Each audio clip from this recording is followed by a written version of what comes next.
Hello, everyone. I am so excited for this week's episode. We have such a special guest for you today. He is Kip Knippel, the founder and CEO of KIP Search, a headhunting company that focuses on finding talent for C-suite, executive leadership, legal, and other key employees to help organizations reach their full potential and destiny. He is a person that is constantly giving and offering knowledge, as well as wanting to help the people that he works with. He started out after law school in mergers and acquisitions. He did commercial real estate. He also ran for Senate in the state of Minnesota while finishing up law school and trying to marry his now wife. I can't believe he's done all of these things. Let's not wait any longer and welcome Kip to the show. Kip, thanks so much for joining us today, my man.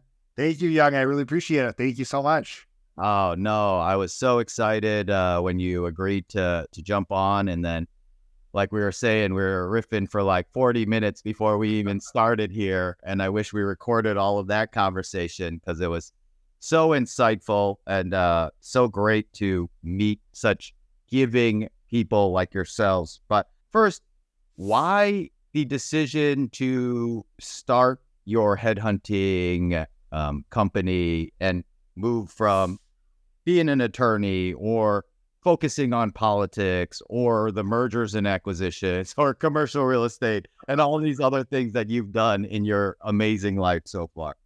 Oh, that's a great question. Yeah, I appreciate it. So right before launching my executive search firm, I was in commercial real estate at CB Richard Ellis, big commercial real estate company, and I loved it, but I just felt like something was missing. You're helping companies, get good deals on real estate, put together real estate portfolios.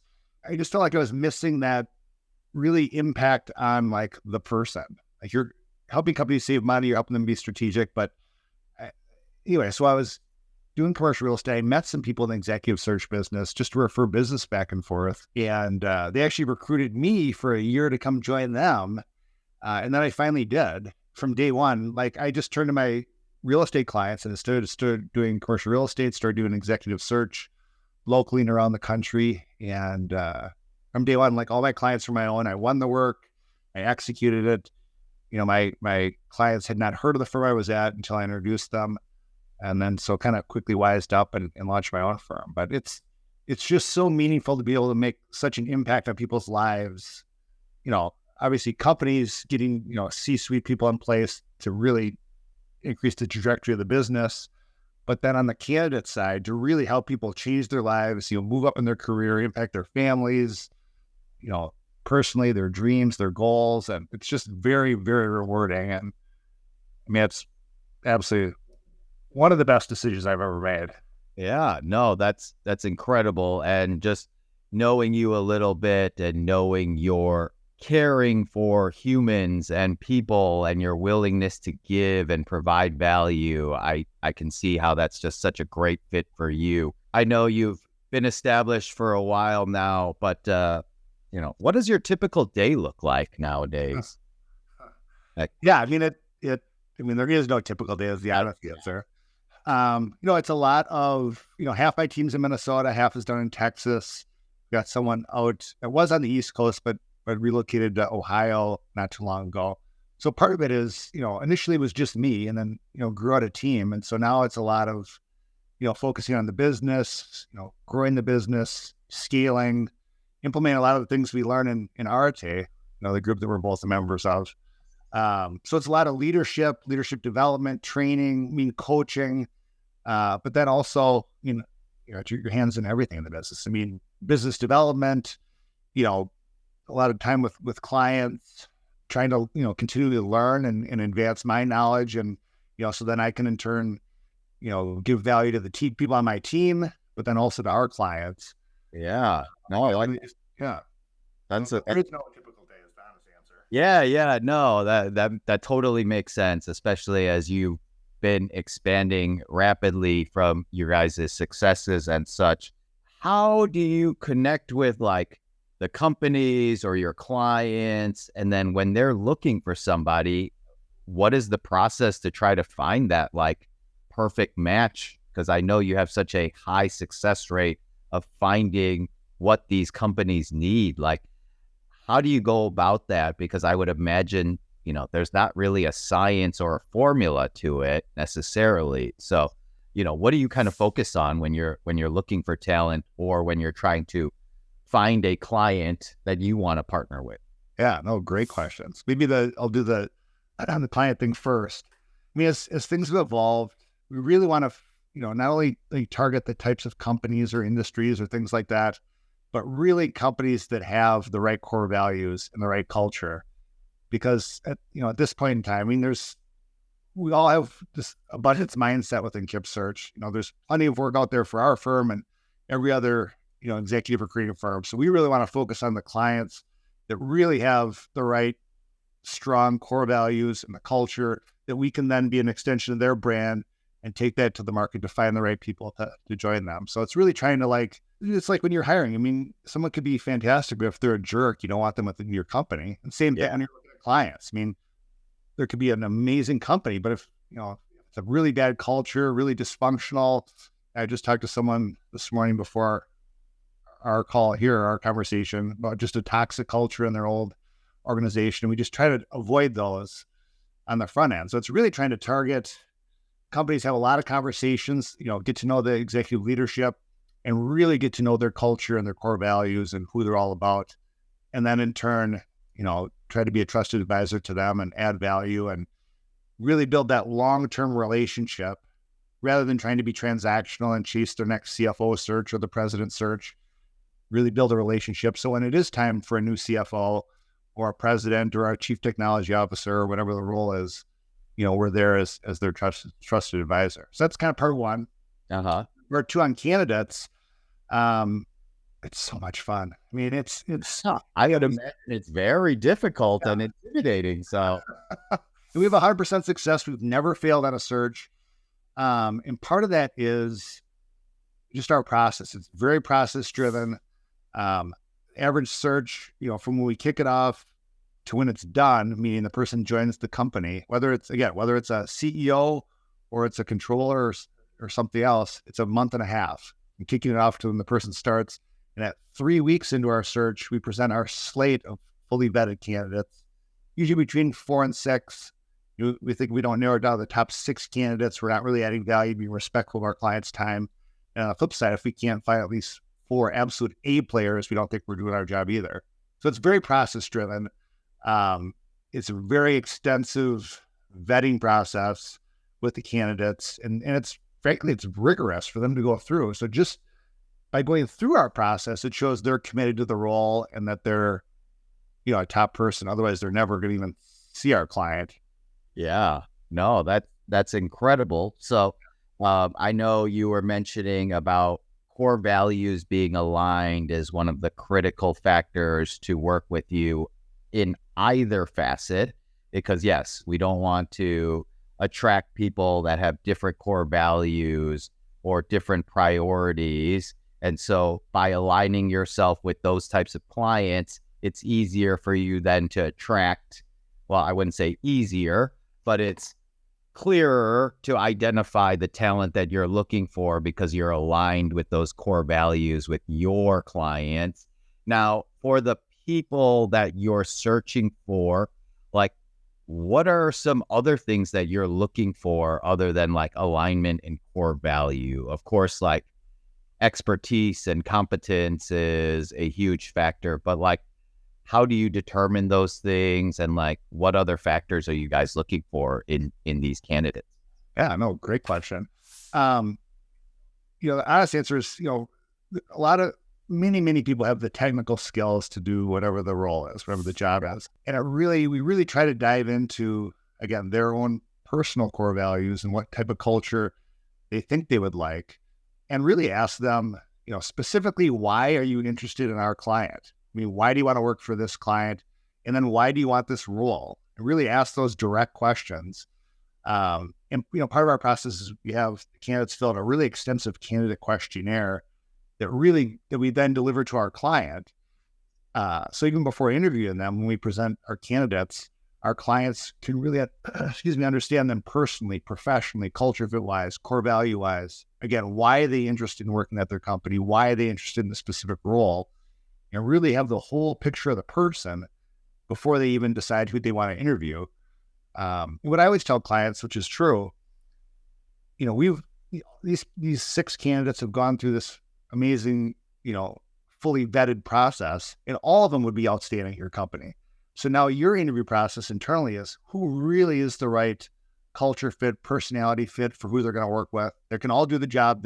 They're all outstanding, but now you get to put a fine tooth comb and really see who would be the right fit for who they're going to work with here. And a lot of times you have clients come back with the initial, like, we like all 6 of these, or, they've gone through the interview process. Well, we like Allie, like John, and we can't decide between them. I mean, that's like a good problem for our clients to have. And it happens a lot. Yeah. And then you just kind of got to go with your gut and make a decision. But we just spend so much time with the candidates to really get to know them. And we're never selling them on a role. We're just giving them enough information to take the next step and the next step and the next step. And so really understand our client on the front end and understand the candidate on the other side, and just trying to be completely open and transparent so everyone knows what they're getting into. And there's no secret sauce. I mean, it's so that people and asking the right questions. Yeah, I know. And I feel like that is a superpower of yours, is asking good questions and explaining things through stories and things of that nature. So I guess I'll ask it a little differently. Are there a certain set of qualities that you look for, or from your experience that you find are common traits in the people that you find? Like, because again, you're saying these are all very accomplished, skilled people, but like, are there like certain traits you're looking for? Like they have a morning routine, or, just, is there anything that kind of is a common factor between the people you look for, or it's pretty random type of thing?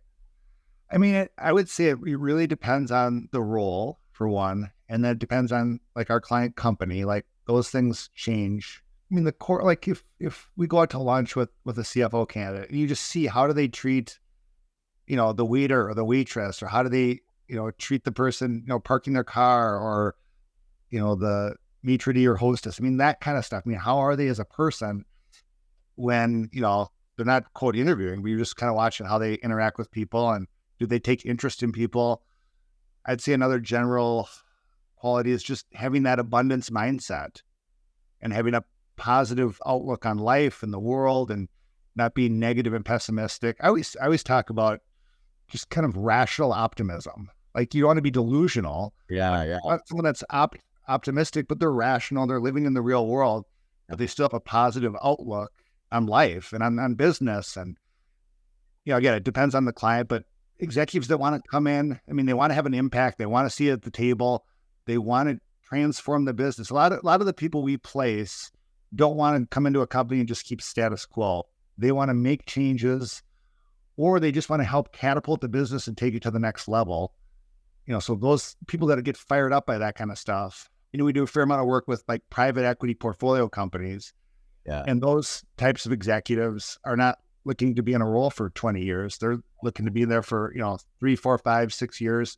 We're going to have an exit, and move on and keep doing that over and over again. So that's a very different executive than, other ones that we do, where it really is, we're looking for our CFOs retiring. We're looking for the next CFO to be here for the next 20 years. Yes, we want to grow the business and not have status quo, but we want someone, we're not looking to sell. We're a private company or a family-owned business.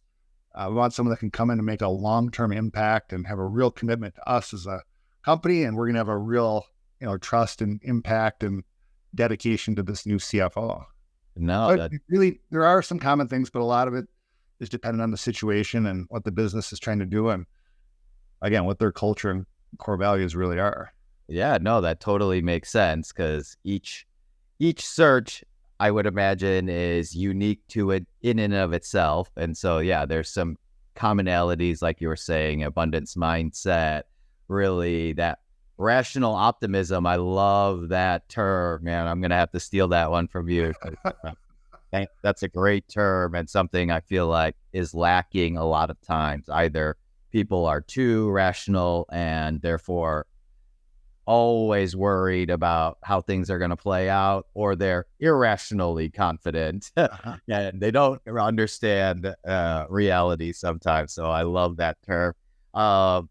So for people now that aren't executives or that are just looking to get a job, I know you've dealt with so many interviews and, you've seen so many great interviews, but you've also seen interviews go badly. Like, what are some tips for people that, maybe aren't at that level of CEO or CFO, but they're looking to get a job? They recently got laid off, or, they're just looking for a better opportunity. What are some tips and suggestions you would give to those types of people?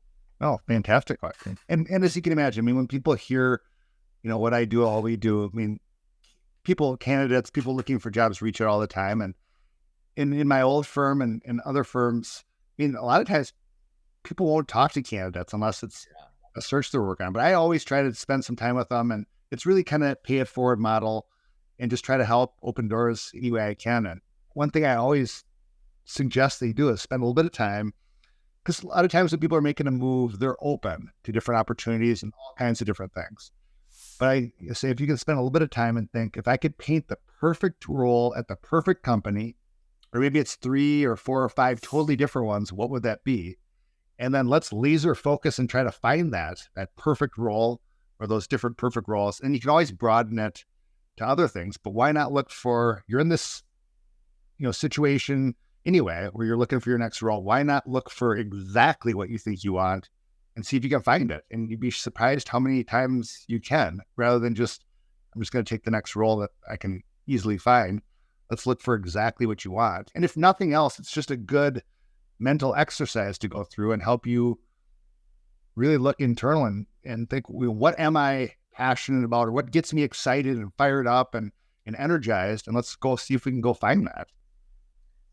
That's such an amazing tip. And I think people really should listen to that part, because I feel like when people are in the grind, they're not necessarily thinking, okay, what do I want? What am I really great at that brings me joy in that I can do every day? Instead, they're like, okay, I'm kind of good at this.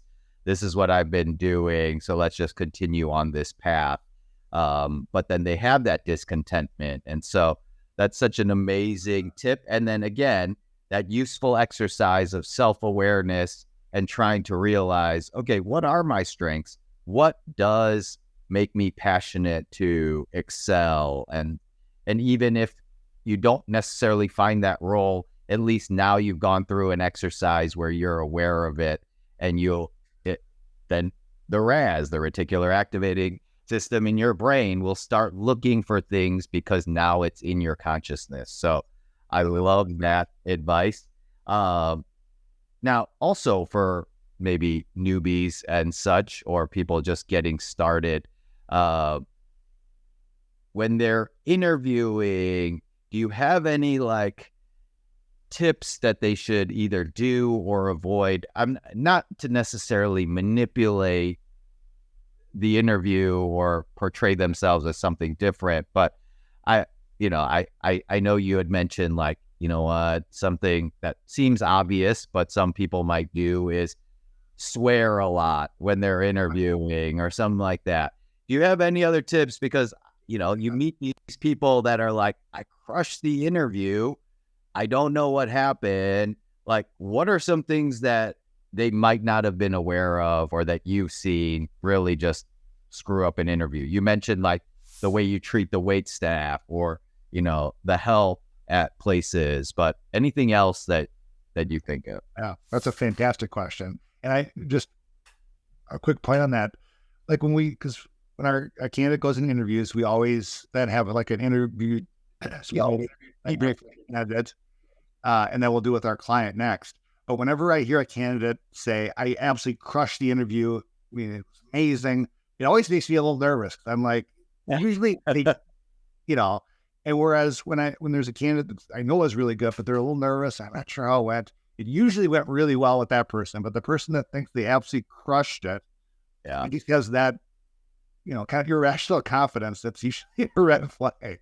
But yeah, we do like interview prep before they go into, and I always tell people, I mean, you want a couple of things. You want to dress, like overdress, look professional, look nicer than you think you need to, maybe one step nicer than maybe you think is appropriate. But I always suggest just be open and authentic and be yourself. Don't try to answer questions the way you think they want them to be answered, because you want to really understand who they are as a company, and you want to present really who you are. And you don't want to like fake your way through an interview and then you get into the job and they hired you based on something that you're not. So just open and authentic. And then I always tell people to come armed with the questions that, you're candidate, you're interviewing this company just as much as they are interviewing you. So come armed with the questions that you need to have answered to help you, decide, is this the right company? Is this the right role for me? So I think that's really, really important. And, it really is a war for talent. I mean, you hear that all the time. You see it all across social media and in the news. And that means if a candidate's good at whatever it is they do, they have a ton of options. Yeah. And so, the supply demand thing, it's like the housing market. I mean, there's not enough houses for people that want a house. There's not enough candidates for companies that want good people. So the candidate really is in the driver's seat. So you want to carefully evaluate each, but you don't want to go in with arrogance or confidence. Yeah. But I think just arming with their questions. And then on the flip side, when they get asked the question, tell me a little bit about yourself, which is so open-ended. I try to help them formulate just a succinct paragraph, like, what are you doing now? What have you done up to this point in your career? Like 1 or 2 sentences on that. What do you want to do next? Just like a sentence on that. What's an accomplishment you had in your career that someone would be interested to know about? And I always kind of define that as, how did you help a company make money? How did you help a company save money? How did you help, your organization, improve a process or procedure? Just like one example for one of those, again, that someone would want to hear about. Yeah. And then, kind of go through all that and then follow up with, is there anything I said there that you want to know more about? And then you can expound on it rather than, I was born, I went to high school here in college and then I had to go to law school or whatever it is. Yeah. Try to keep that one succinct.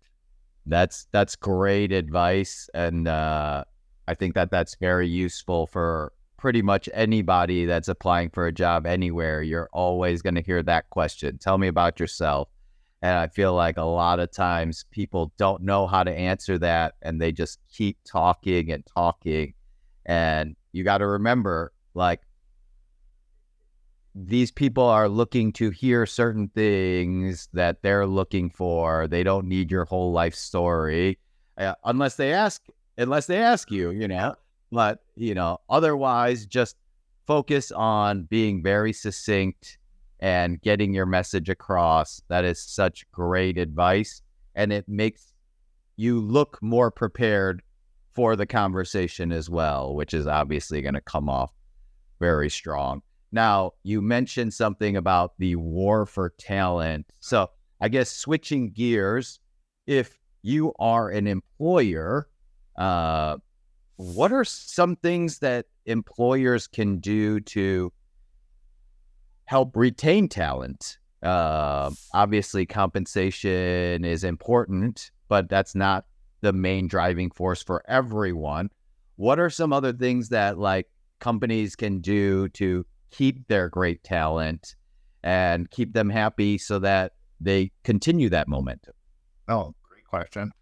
And I think really having a focus on, because like, what are our core values as an organization? Like, think about that and define them and write them down and put them on the wall or, wherever you portray it. So all people, your top performers, everyone can see what are our core values and think very consciously about what is our culture, what is the culture we want, where are we now, what's not working, what's the culture we want to be, and it's from the top down. I mean, your leader of the organization has to live it in order, for the next level and however many levels within your company. If you want your people to live your core values and embrace your culture, it needs to really be from the top. That person needs to be living it and showing it every day. And again, going back to Arte that we talk about, have those core values and then run your business based on that. Hire based on your core values, fire based on your core values, or,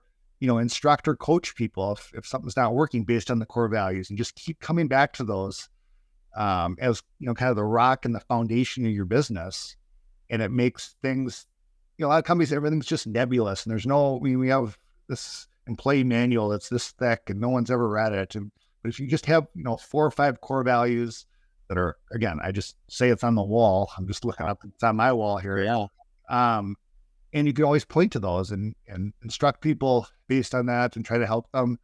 And then the flip side is ask your people, I mean, what do you like about, working here? What could be better? And especially with your top performers, have those conversations, those one-on-ones, and ask them what's working. What do they like? Where do they see opportunities for improvement? And you don't have to do all of them, but at least understand what your people are thinking and then decide what are the priorities, and let's try to implement some of these things and that make sense to improve our culture, and just don't think, well, we did the culture thing, we're done.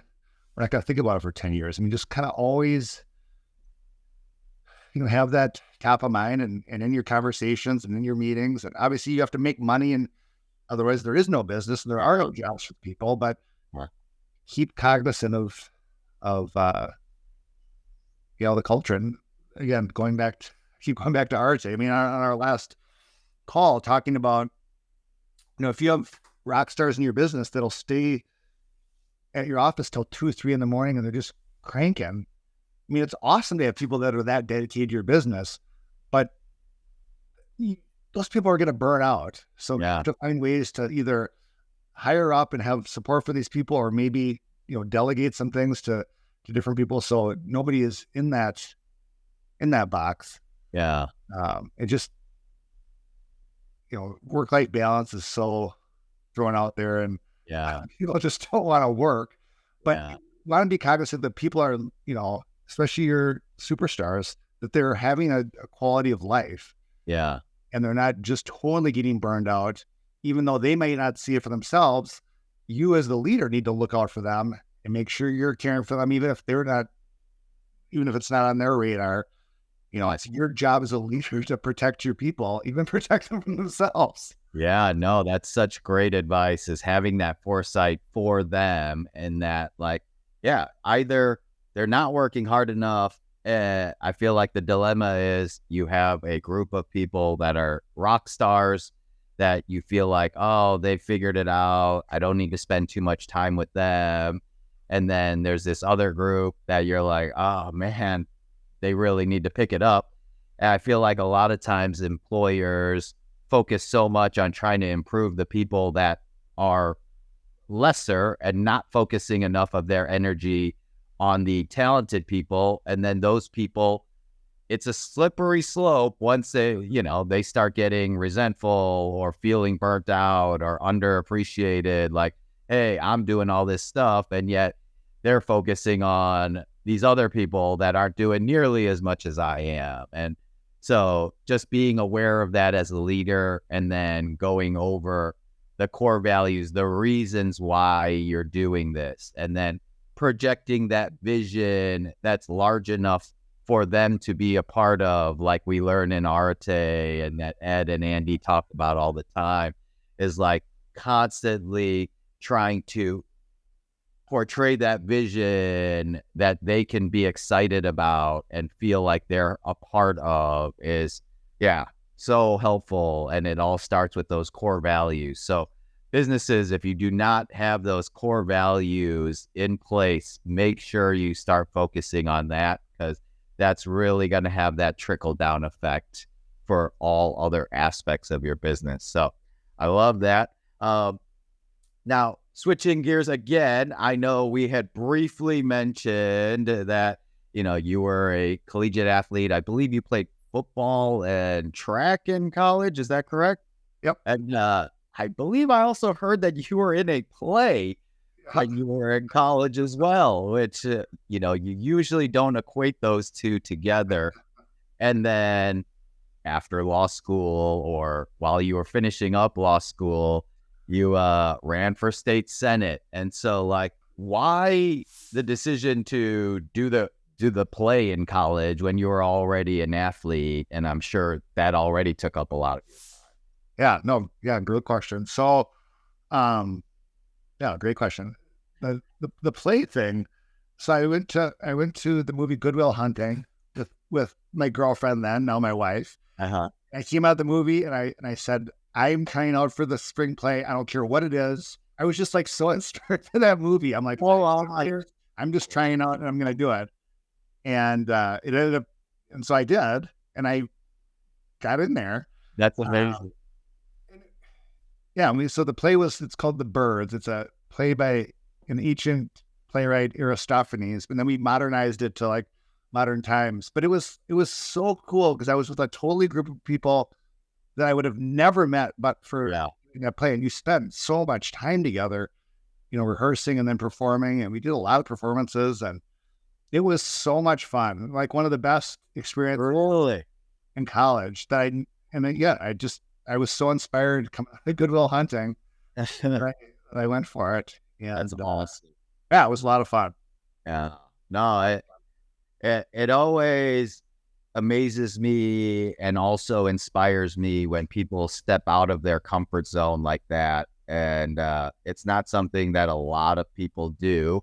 And that's why I was so intrigued when I heard that. I was like, oh my goodness, that is not something people usually do, because you don't like to do stuff outside of your comfort zone. But I feel like that's been one of your keys to success, is you're always willing to try something new and, meet different people and build those relationships. And that being one of your superpowers, I don't doubt why you've gotten to the point that you've gotten to. Now, the running for state senate, like, what brought that about? And like, you were at a crazy point in your life where it was already hectic and busy. Like, why the decision to do that? Yeah. Okay. Yeah. So now we're on politics, and now I'm going to polarize everybody. So half the people are going to love this story and half won't like it. But so while I was in law school, again, my girlfriend, now wife, was working at the Minnesota State Senate for Michelle Bachmann, who then got into Congress and ran for president a few years back. And so I was just visiting at the Senate and talking to Michelle and just upset about things going on in the state of Minnesota. And she's like, well, you should run for office. I'm like, yeah, whatever. And she said, no. She goes, if you run for Senate, I will teach you how to run a campaign. So I went back, kind of thought about it, and then came back and said, all right. So it was a redistricting year. So, they're redrawing the lines in the state of Minnesota. So the district I ran in was a brand new district. It ended up kind of getting changed right before the election. So about half the district was already represented. So I ran as the Republican. The woman that ran as a Democrat was already in the Minnesota House. So she already represented half the district. So she was kind of a partial incumbent. But yeah, so Michelle taught me how to run a campaign. And the law firm I was working at, so I was in law school, clerking at a law firm. They had lawyers that were in the Senate or in the House in the past. So they understood the benefit of it, even to the firm. So they really allowed me to spend as much time as I needed on the campaign rather than like working. Yeah. And so that gave me a lot of freedom to, and I went door to door and knocked on every single door in the whole district. And there was a group that came up from Iowa that like taught us like campaign strategies and things. And so so every house I went to, that I'd say into a dictaphone. I just talked to, young Lee and his wife and their 3 kids and like something about it. Yeah. And then, so I did that at every house. Wow. And then I'd come home at night and I had these like postcards. So I would write out a note, to you and your wife and the kids and say something about it. And then you just have them all stacked up. And then a week before the election, you mail out all the postcards. Just one little strategy, but it was so much fun. And I did not win. Yeah. I lost, but there's like 10 things that had to happen to win. 9 of them did. Uh-huh. The 10th was, again, the partial incumbent, the one that was the Democrat, had someone that ran against her to get the Democratic nomination, and he lost. Uh-huh. And he was really mad. So he ran as a Green Party candidate with like the sole mission to make her lose. Uh-huh. Essentially. And he got endorsed by both newspapers in our race. And like, he had signs everywhere. I mean, he was doing all this stuff, and all he had to do was take more votes than a typical Green Party candidate does. And then I would have won. But at the end of the day, he did what Green Party candidates always do, or always did at that point, and took like 1 or 2%. Yeah. Wasn't enough because the district was already like heavy Democrat. But I had, I did parades. I had Democrats and Republicans on, helping on my campaign. And it was more, how people say, I want to vote for the person, not the party, and that kind of stuff. And, when it's super local. So I think there was a lot of that going on, like just relationships. Cause I have tons of friends that are Republicans or Democrats and everything in between, and, and people in the different towns that were in the district. And it was super fun. I mean, I learned so much, but looking back, so I finished, it was in my last semester of law school. So I did my finals. I proposed for my wife. I studied for it, took the bar exam, all while running the campaign. That's unbelievable. It's exhausting thinking back about it, but it was so much fun. That's incredible, man. Kudos to you for doing it. Again, like there's so many people that I talk to that are in the later stages of their lives, and the things we always talk about, or they always talk about, is the things they didn't do, the things that they didn't try, and the regrets that they had. And to talk with you and see somebody that just goes for it and is always looking to just expand and grow and not worry about the criticism or falling flat or quote unquote failing, but just being in the arena, doing the activity, kudos to you for all of it, man. And I would imagine that has just continued to build your character and therefore just your knowledge of how to continue to grow and such. So that was awesome. And I wanted to hear that story directly from you, although we had talked about it briefly. Now back to the job and the headhunting stuff.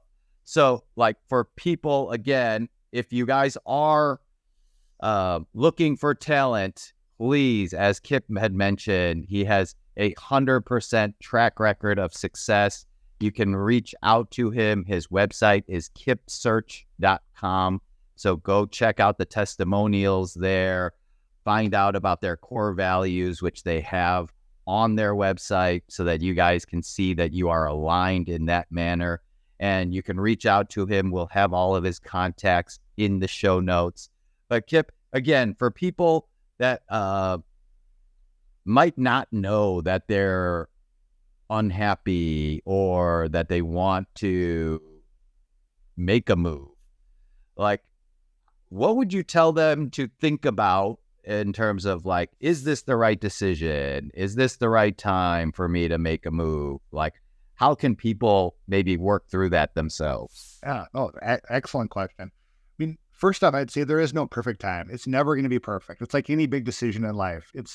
You just have to decide I'm doing it and go for it. It's never going to be perfect. There's always going to be, when you're switching jobs, if there's bonuses involved, you're always going to be walking away from some money, no matter when, if you wait to get paid your bonus, there's just always going to be something you're walking away from, and people you like, and there's good and bad in everything. So I just think if you think, 3 years down the road, 4 or 5, 10 years, I'm still doing exactly what I'm doing now, would I be happy?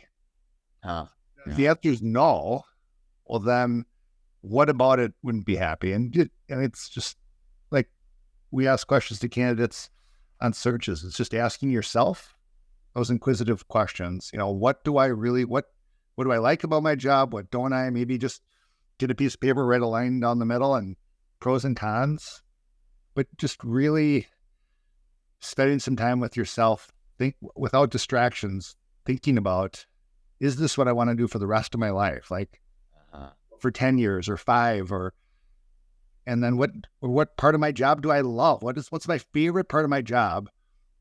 What do I not like? What do I least like? And then maybe, is there a job out there that like the favorite part of my job, like that I can do? And maybe it's something else within your existing company. You could just, if you love marketing, maybe you can move into the marketing department and like that's all you're doing. Or you love sales, like going out and actually meeting with people face to face. Or maybe you can make that maneuver within the company. And great companies and great cultures want to keep their best people and get people in the right seat so that they can be successful, the company can be successful, you can be fulfilled. And so it might just start there. Is there an opportunity within my company to do something different? And if not, you start to look outside and you want to leverage your own network. And there's, companies that you like what they stand for, what their culture is and core values. And maybe you target them and then see if what you like to do would be in that company, but you look at the company first. Or you can use the lens of, I love, whatever it is that you do for work, and let me go find that. And then we'll see what all the companies are that have opportunities to do that, which company would be the right fit. And then of course, for you and I mean, if someone has that entrepreneurial bug, at some point you just got to pull the trigger on that too. Yeah. For me, launching our firm, that was the hardest decision, that I've faced in KIP Search. But in looking back, it's the easiest. But it was hard. That was the hardest thing, just to take the leap and just go for it. But the best decision, and I've made, many decisions since then that are harder, but like in reality, but like that was the hardest one, just like betting on yourself and just, because you can always, again, this is not for everybody, but for entrepreneurial people, you can always go back and find a job. There will always be a million jobs waiting for you. And to your point about regrets, would you rather be, retired or on your deathbed and just regrets? I never, I had this idea or this business or whatever, and I just never went for it. And I have those kind of regrets for the rest of your life. I totally agree. Totally agree. Now, and man, I can't believe we're already this far. So I feel like we could talk forever. So we'll try to bring you back in at some point. But I wanted to ask you a couple more questions. So you're mentioning like taking that leap of faith. Now, I feel like a lot of people have this imposter syndrome, or they've been out of the market. Like it's a mom that's prioritized taking care of their family, but they have a law degree, or they were an executive at one point, but they've been out of the job market. And now they feel maybe that their resume doesn't stack up, or, I don't belong because I've been out of it for so long. Like, what do you recommend to people that have that feeling, or, how can they overcome maybe some of those deficiencies? Great question. First off, it's not true. I mean, I've talked to, I can't tell you how many like moms of like my kids. That are the exact boat. Maybe they're about to be empty nesters or trying to think what to do next. And just having been in the world, like doing my work, but then also like working at companies beforehand. I mean, these people that have been, we're just using the mom example, stay-at-home mom for the past how many years, who thinks she's not qualified, but if she knew the kind of people that are at companies right now doing work, she's 1,000 times more qualified than they are.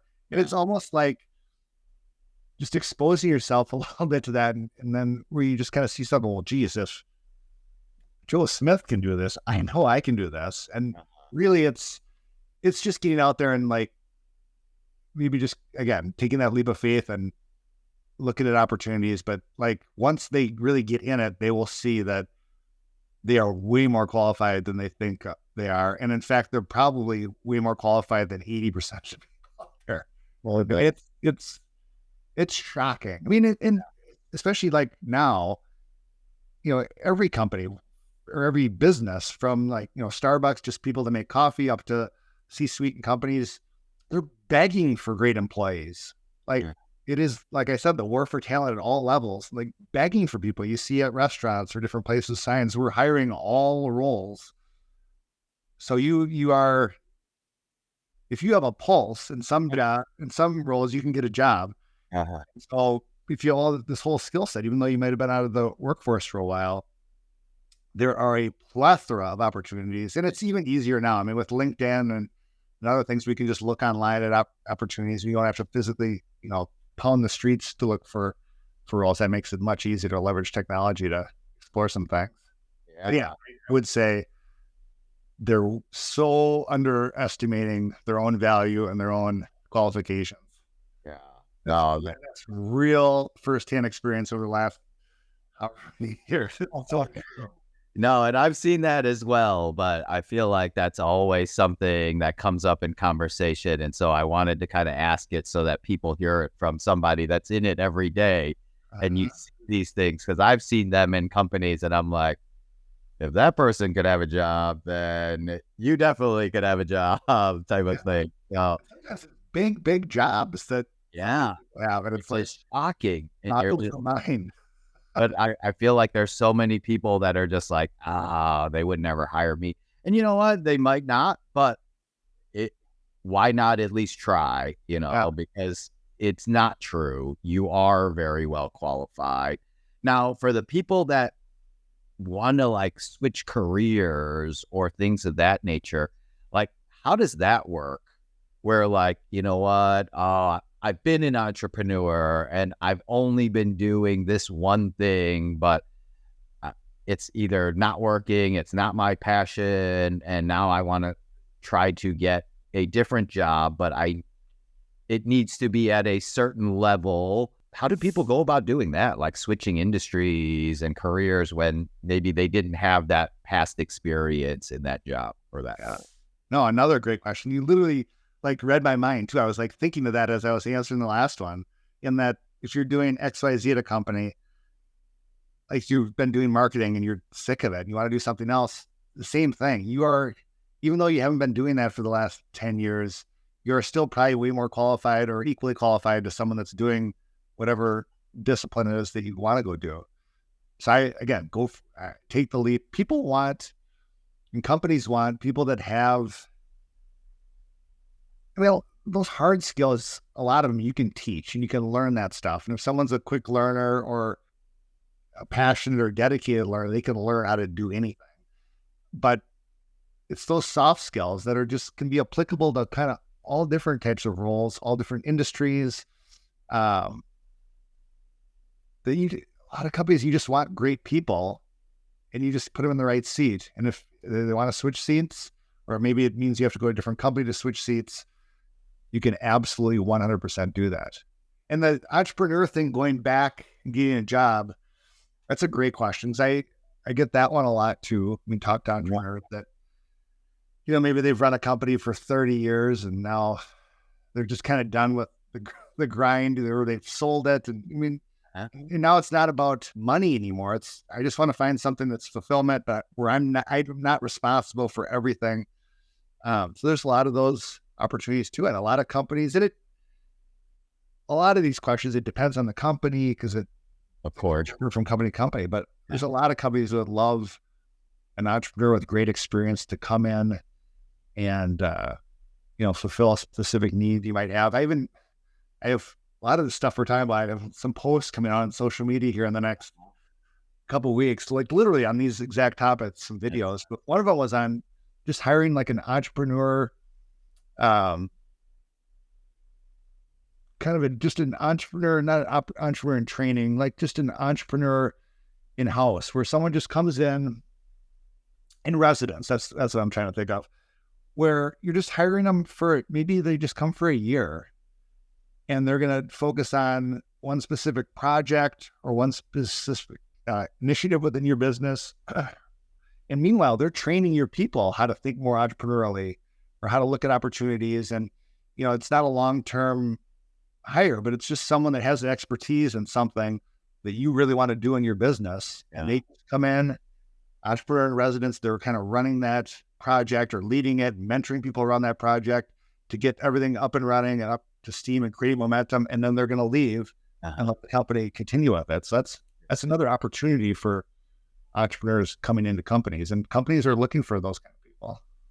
No, that's really good to know. And I feel like very useful for people out there, because I feel like I get these thoughts or questions and conversations all the time from people that are either entrepreneurs completely trying to switch industries. Like, I know a lot of people in real estate that are like, you know what, maybe I want to get a job with a company, but who's going to hire me because I've been doing this and such. So I think that's super helpful.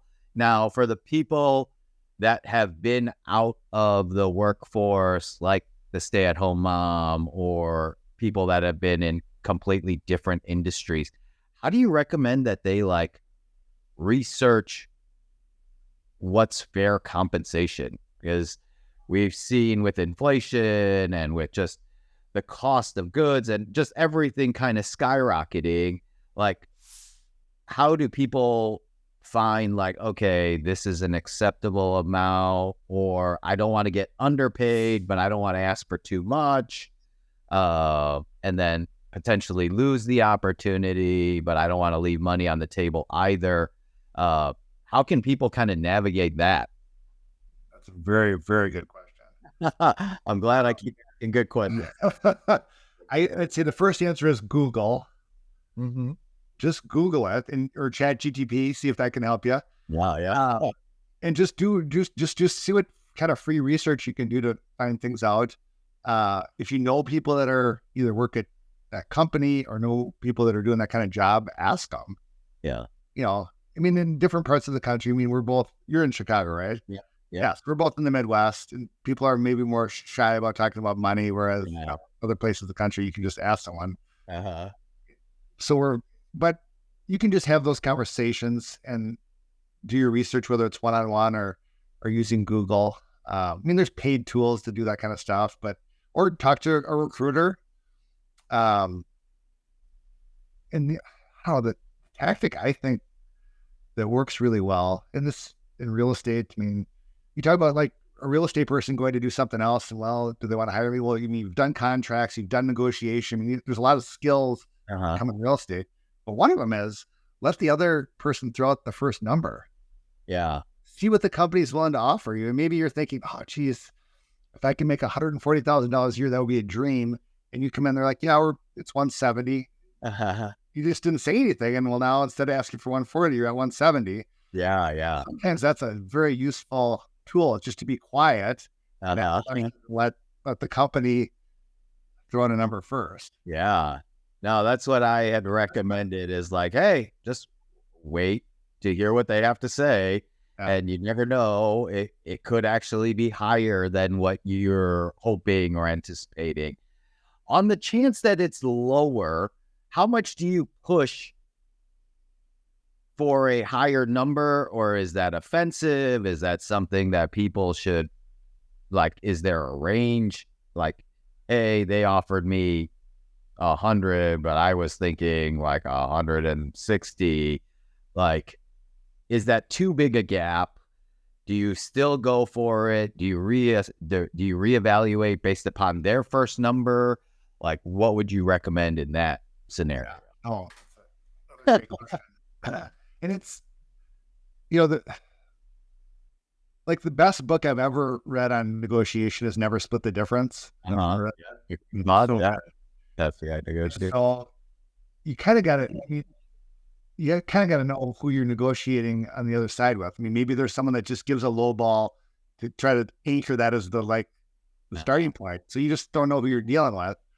And one company might, pay $100,000 a year for this job, and company B might pay 160 for the same exact job.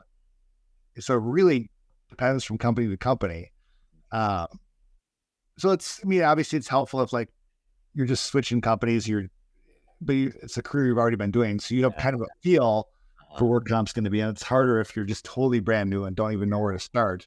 But as you said, inflation is out of control, and it has been for multiple years here, which is pushing up salaries. And you had mentioned, you got somebody in your family who's a lawyer. First year lawyers out of law school that haven't even been in a law firm yet. It depends on where you're in the country, but some are getting paid $200,000 a year, and they know nothing other than they just graduated from law school, and like that's their starting salary. Yeah, and that's not even a giant firm. It's bizarre. That is wow. Yeah, it's crazy, and that's just because inflation is pushing things up. And I think on the war for talent, there's a lot of people are going to law school and doing something else with it instead of going to work at a law firm. So it's compacting things. Wow. That's really helpful in terms of just having the conversations, doing your research, and just being knowledgeable, but also, just let them make the first move if possible, and then try to see from there. Or if it's not within a range that you feel comfortable with, there's always going to be other companies, and they might offer you something a little different. So having an open mind to that. So I would talk to a recruiter too. If you can find a recruiter specific to that industry or that kind of role, they'll probably be able to give you some good insights too. Yeah. And so again, Kip is an expert at this. So check him out at his website, kipsearch.com. You'll also find him on LinkedIn and all the social media. Kip, what is the best way for people to connect with you or reach out to you? Yeah, great question. So I'm on every single social media platform, and it's all the same. Kip Knippel, KIP, KNIPPEL. So it's the same on all of them. And it doesn't matter. Any one of those, you can email me or DM me, or if you go to the website, it's got all my socials on there and my email, and it's all the same, and it'll all come together. You get you one way or another. Good. Yeah. That's awesome, because as you can see, Kip is very giving with his time and his information, and that's what's led to his success. And if you guys are looking for high-level talent, reach out to Kip. He is definitely somebody that you want to work with. He genuinely cares about his clients' best interest and what's going to be best for them. And he had mentioned more. He's in that advisor role. This is a long-term relationship, not a one transaction and you're done, which I feel like might be what you get with some other places. And so really, if you're looking for talent, reach out to Kip and his group. They do an amazing job. KIPSearch.com, or you can find him on all social media platforms. Kip, I can't thank you enough. There's like 20 other questions I have for you, but as we're getting to the hour mark, I'm like, okay, we're going to have to probably cut this one off, but hopefully we can have you on again and provide more value like this for the listeners. But thanks so much for your time, my man. And guys and girls, if you guys found value in this episode, please leave a comment, share the show. I know there's got to be something in there of value for either yourself or somebody that you know that's in the job search or is looking for talent or is looking to keep their talent at their company. Whatever it is, there was something in this episode. So make sure you show your appreciation to Kip as well. Reach out to him on social media.